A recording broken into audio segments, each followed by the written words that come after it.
Ya ayyuhan nasu, nas. Hei manusia. Oh, hati-hati ya. Hei manusia. Disebutkan 241 kali dalam Al-Quran. Nas. Kalau disebutkan kalimat nas dalam Quran, maka ini menunjukkan hukumnya bahkan berlaku umum. Tidak hanya mencakup orang beriman, tapi seluruh manusia. Sepanjang dia mengaku sebagai manusia, maka hukum ini berlaku. Ya. Di pertama tawarannya bersifat terbuka. Kalau pengen ikut silahkan. Iya. Yuk kita lihat. Ya ayyuhan nasu, inna khalaqnakum min dzakari wa untha. Kami ciptakan kalian berpasangan. Perhatikan pasangannya. Awas, awas. Jangan salah nanti ya. Oh, jangan salah. Min dzakarin wa untha. Ini pasangannya. Wa untha. Awas, Anda keluar dari ketentuan ini, surganya agak rumit untuk dititi. Makanya lihat dulu. Ya ayyuhan nasu, hai manusia, kami ciptakan kalian, inna khalaqnakum min dzakarin wa untha. Kami ciptakan kalian dari laki-laki, pasangannya perempuan. Perhatikan, fokus. Awas, hati-hati ya, fokus. Jadi kalau Anda ingin berkeluarga, nggak mungkin kata Allah punya keluarga kalau pasangannya serupa. Laki-laki pasti dengan perempuan. Allah menciptakan Adam dengan Hawa, bukan Adam dengan Adam. Ya. Allah ciptakan Hawa dengan Adam, bukan Siti dengan Hawa. Kalau dua-duanya perempuan, nggak akan ada keturunan. Bagaimana Anda bisa keluarga ke surga? Sekeluarga ke surga, sementara Anda tidak bisa meneruskan nilai keluarganya. Jelas di sini? Bahkan yang paling luar biasa, di poin penting. Jangankan manusia, hewan pun sama. Bahkan ada statement yang tegas di Quran surah ke-51 ayat 49. Wa min kulli syai'in khalaqna zawjaini la'allakum tadhakkarun. Segala hal kami ciptakan berpasangan. Ya. Bahkan, yuk kita lihat ya. Ini keluarga, di hewan juga ada keluarga. Kalau kita belajar biologi kan ada ya. Ya. Mohon maaf, hewan, jantan, pasangannya, betina, baik. Tumbuhan bahkan, jantannya benang sari, ininya putik. Saya kasih bocoran sedikit ya. Kalau Anda mau tanam kurma, Anda nggak mungkin bisa tanam dengan satu pohon. Nggak pakai, kita lihat dulu ya. Baik. Kurma itu, ada pohon yang putik aja, ada pohon yang benang sari aja. Jadi kalau Anda tanam satu pohon, itu mustahil berbuah. Mustahil. Karena dia pohonnya, imma benang sari saja, atau putik saja. Dan Anda mesti kenal, mana yang benang sari, mana yang putik. Kalaupun dua pohon, dua-duanya putik, nggak akan jadi tuh buahnya. Jadi harus namanya talqih. Jadi begitu nanti sudah mau musim kurma, talpahnya dipotong-potong dulu, dibersihkan, baru nanti akan ditempelkan tuh. Yang putih ditempelkan di benang sarinya. Yang seperti itu nanti bisa jadi buah. Nih. Makanya banyak contoh-contoh kurma dalam Al-Quran untuk menunjukkan kepada kita pesan-pesan kehidupan. Jadi, binatang saja kalau ingin berkeluarga, pasangannya diatur. Putik dengan benang sari, pasangannya diatur. Maka manusia yang punya akal, manusia yang punya nilai takwa lebih dimuliakan oleh Allah Subhanahu wa taala. Ada proses yang tidak dimiliki oleh hewan dan binatang. Ini lebih indah. Poinnya di sini. Ini syarat pertama. Jelas di sini? Baik. Kalau sudah jelas, tinggal kenali masing-masing ya. Antum laki-laki atau perempuan, gitu aja gitu kan? Kalau laki-laki, cari yang perempuan. Kalau perempuan, tunggu dicari laki-laki atau mempersiapkan diri. Paham? Baik. Sekarang bagaimana cara mencarinya? Diatur juga. Ahli surga beda dengan yang belum ingin ke surga. Kalau Anda ingin ke surga sama-sama keluarga, maka jangankan pasangannya, carinya pun diatur. Lihat, syu'uba wa qabaila. Menemukan pasangan itu barangkali bisa syu'uba. Syu'uba itu daerah yang terpisah-pisah. Kayak kita beda RT, beda RW, ya, kelurahan, kecamatan sampai beda negara. Ya, bahkan wa qabail beda suku. Kadang-kadang satu tempat sukunya kan banyak ya. Marganya lain. Nah, ini gambaran dari Quran. Hei, coba kamu silahkan. Kalau ingin kamu sudah siap berpasangan, silahkan cari pasanganmu. Saya tebarkan nih, luas bisa kamu cari. Mulai dengan cari satu RT, masa nggak ketemu? Masya Allah. Nggak ketemu, beda RW. Nggak ketemu, Masya Allah, barangkali beda kelurahan.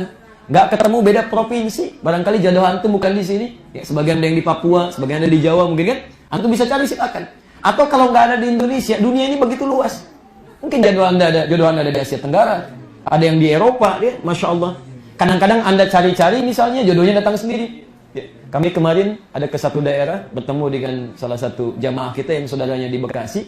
Begitu datang ke sana ternyata Masya Allah, jodohnya bukan orang Indonesia, orang Swiss malah. Dan begitu dia menikah, istrinya masuk Islam, anaknya Ibrahim, Masya Allah. Dan luar biasa gitu kan. Jadi ini peluang-peluang bisa kita dapatkan ya. Jadi tidak mungkin seseorang ketika diciptakan oleh Allah kecuali diberi peluang untuk mendapatkan pasangannya. Silahkan kita beri ikhtiar di situ. Jelas di sini? Baik, Masya Allah. Luar biasa. Halo, jelas? Oh ya. Baik, silahkan cari pasangannya masing-masing ya. Kemudian belum selesai. Bagaimana caranya? Ta'arafu, bukan bergaul yang macam-macam. Awas, Anda ingin masuk ke surga gitu kan? Maka setiap titiannya mesti diikuti. Aturannya dengan ta'aruf. Li ta'arafu. Ta'aruf. Bukan berhubungan bebas ya. Kalau Anda berhubungan bebas, ketemu pasangannya tapi bebas juga, salah. Keliru juga. Awas, awas. Ingat betul pesan saya ini ya. Ada setan khusus yang menggoda manusia tentang urusan pasangan hidup ini. Awas, hati-hati. Nanti kalau teman-teman ngundang ustadz lagi siapapun, coba belajar tentang setan deh. Belajar tentang setan. Antum seringkali belajar yang baik-baik, nggak pernah membahas yang tidak baik. Sehingga ketika digoda oleh setan, Anda nggak kenal siapa setan. Bagaimana bisa menghindarinya? Anda sering lewat di jalan-jalan yang halus, nggak pernah belajar jalan-jalan yang rusak. Ketika menghadapi jalan rusak, Anda nggak siap. Banyak jenis setan, Bu, Pak. Ada setan kantor, ada setan masjid, ada. Setan goda orang sholat, namanya khanzat. Khanzat, dia menggoda orang sholat sampai ingat macam-macam. Sampai kata Nabi, sampai orang sholat itu ada yang lupa berapa rakaat sedang menunaikan sholatnya. Itu di Abu Daud nomor hadis 666. Ini setan rumah tangga, namanya Dasim. Dasim. Perempuannya Dasimah. Kan pakai A kan? A perempuan. Muslim laki-laki, perempuan muslimah. Mukmin laki-laki, perempuan mukminah. Shaim laki-laki, perempuan. Tuh kan? Turunkan.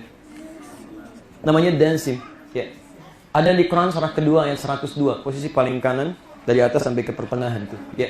Yufarriquna bihi bainal mar'i waz zawji. Setan ini menggoda rumah tangga. Kalau yang sudah berumah tangga, dia akan digoda supaya pecah rumah tangganya.